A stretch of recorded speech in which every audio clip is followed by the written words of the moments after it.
बिस्मिल्लाहिर्रहमानिर्रहीम। नाज़रीन, कैसे हैं आप? उम्मीद करता हूँ सब खैरियत से होंगे। एक भाई ने कमेंट्स किया है कि आप जो है वो प्रेजेंटेशन बनाना सिखाएं। तो आज हम जो है वो उर्दू के हवाले से जो भी लिखा जाता है, जैसे इस्लामियात का सब्जेक्ट होता है, तर्जुमतुल कुरान का सब्जेक्ट है, उर्दू का सब्जेक्ट है या मुतालिया का सब्जेक्ट है, तो उसकी प्रेजेंटेशन बनाएंगे।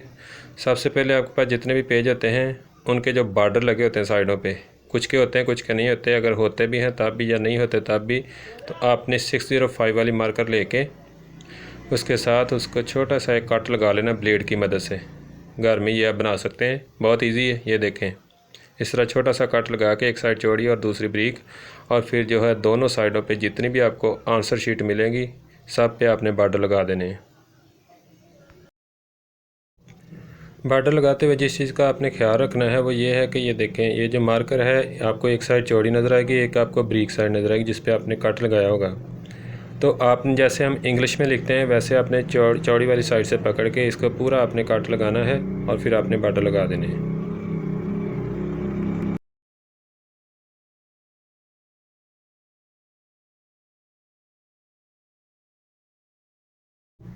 इस तरह आपके पास जितनी भी शीट्स आपको मिलेंगी आंसर शीट, उन सब पे आपने क्या करना है जी, सबसे पहले आपने बॉर्डर लगाने हैं।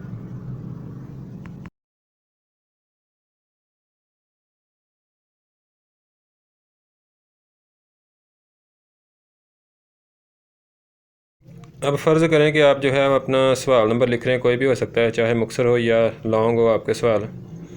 आप सवाल का है वो हेडिंग देंगे और बिल्कुल सेंटर में देंगे। ये देखें,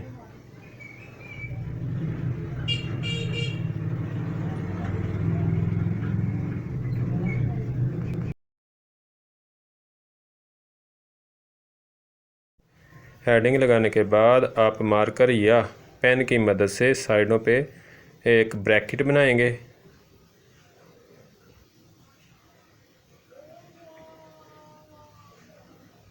ये देखें, बहुत इजी है, ये ब्रैकेट आपने बनानी है।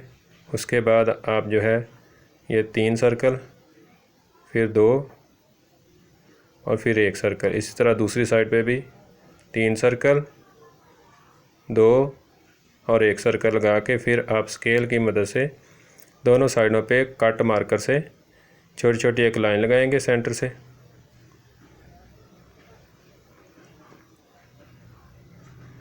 और फिर साइडों पे हल्का सा आप जो है वो उसको गोल कर देंगे, गुलाई कर देंगे उसकी। तो जैसा कि आप देख सकते हैं कि ये देखें कितनी प्यारी आपकी जो है सवाल नंबर लिखा हुआ हेडिंग नज़र आ रही है। अब आप फ़र्ज़ करें कि आप मुख्तसर सवाल शुरू कर रहे हैं या इंशाअल्लाह कोई भी आप कर रहे हैं, तो उसकी आप हेडिंग देंगे एक लाइन छोड़ के। जब भी आपने मार्कर से हेडिंग देनी है तो एक लाइन छोड़ के आपने लिखना है। ये देखें मैंने लिख लिया यहाँ पे, फ़र्ज़ करें मुख्तसर सवालात। आप कोई भी लिख सकते हैं जो भी आपके होंगे। खैर हमने आपको बताना है कि आपने लिखना कैसे, किस तरीके से आपने प्रेजेंट करना है। इस तरह इसको भी ऊपर वाले तरीके से साइडों पे ब्रैकेट लगा के और बिल्कुल वही प्रोसेस।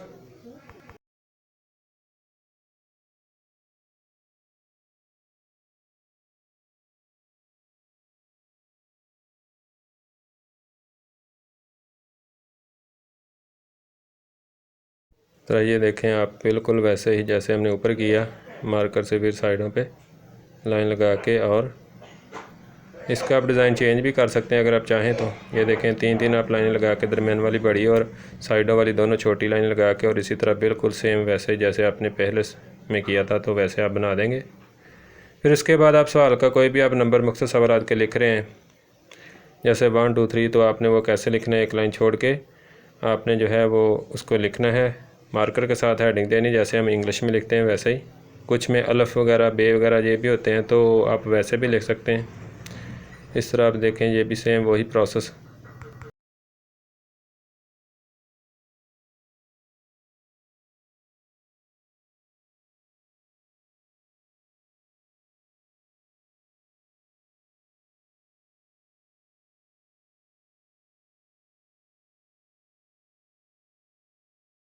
तो नाज़रीन आप देख सकते हैं कि कितना प्यारा लग रहा है ये देखें। एक बात का आपने ख्याल रखना है कि आपने जब भी हेडिंग देनी है तो आपने जो है वो लाइन छोड़ के लिखना है। जब भी आप हेडिंग दें तो एक लाइन आप छोड़ दें और फिर उसके बाद हेडिंग दें। ये देखें, एक लाइन छोड़ दें, उसके बाद दूसरी लाइन पे आप जाके हेडिंग दें।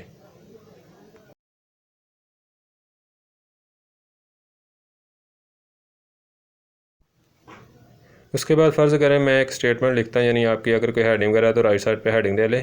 मैं एक स्टेटमेंट लिख देता हूँ यहाँ पे फर्जी एक।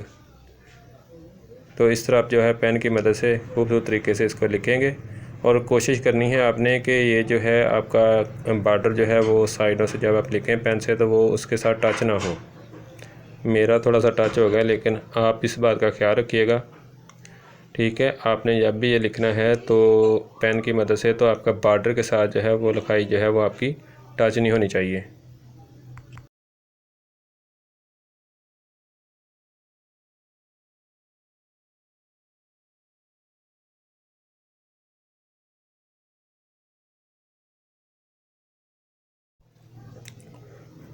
फिर जब आपकी स्टेटमेंट पूरी हो जाए, आपका सवाल पूरा हो गया, यानी आपने एक सवाल का आंसर दे दिया, मुकम्मल लिख लिया, उसके बाद आप जो है इसको वाइंड अप करने के लिए, यानी सवाल को अलग करने के लिए कि ये सवाल अलग है इसका आंसर, तो इसके बच्चे आप एक लाइन लगा के और साइडों पे आप जैसे ये जो है नुक्ते वगैरह लगा देंगे।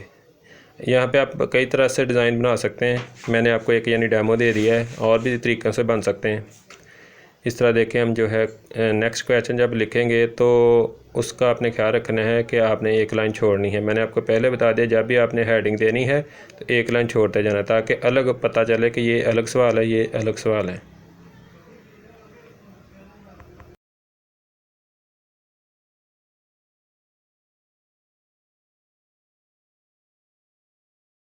देखें, कई जगह पे उन्होंने अलग से भी पूछा होता है, उर्दू में या इस्लामियात में या मुताला वगैरह में, तो जैसे भी आपको पूछा वैसे ही आपने लिखे, लेकिन आपने बनाना कैसे आपने ये सीखना है। लिखा जैसे भी हो वैसे ही आपने उसका नंबर डाल देना है और फिर आपने ऐसे बना देना। ये देखें, कई तरह से डिज़ाइन आप बना सकते हैं और ये सब काम आपको प्रैक्टिस से ही आएगा। तो जो बच्चे पढ़ रहे हैं वो अभी से प्रैक्टिस इसकी शुरू करें, ये उनके लिए बहुत हेल्पफुल होगा, क्योंकि एग्ज़ामिनर जो होता है वो देखता है कि आपने लिखा कैसा है। एग्ज़ामिनर आपका लिखा हुआ देखता है, क्योंकि ये जो आपका इम्प्रेशन उस पर जाएगा ना, इसी के ही आपको नंबर मिलने हैं। मुख्तसर या गंदा आपने जो भी आपने लिखा हुआ होगा उसका वो इम्प्रेशन जो है एग्ज़ामिनर पे बहुत बुरा पड़ता है।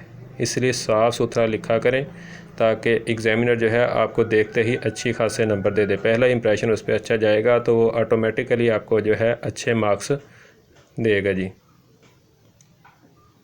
अब देखें, फ़र्ज़ करें कि आप जो है कोई मज़मून वगैरह लिख रहे हैं या कोई और चीज़, तो उसकी आपने हेडिंग देनी सेंटर में। इस बात का आपने ख्याल रखना है कि हेडिंग देने के बाद आपने उसके नीचे कट वाली मार्कर से एक लाइन लगानी है, एक चौड़ी वाली लाइन, और उसके बाद एक नीचे ब्रीक वाली लाइन। ये देखें, इस तरह जब आप ये काम कंप्लीट कर लें, फिर आप साइडों पे वही ब्रैकेट वगैरह बना के और फिर आप इसको वाइंड अप कर दें। ये देखें। तो नाज़रीन, उम्मीद करता हूँ कि आपको जो है मेरी ये वीडियो बहुत अच्छी लगी होगी। अगर आपको अच्छी लगी वीडियो तो चैनल को ज़रूर सब्सक्राइब कीजिए। आपका बहुत बहुत शुक्रिया।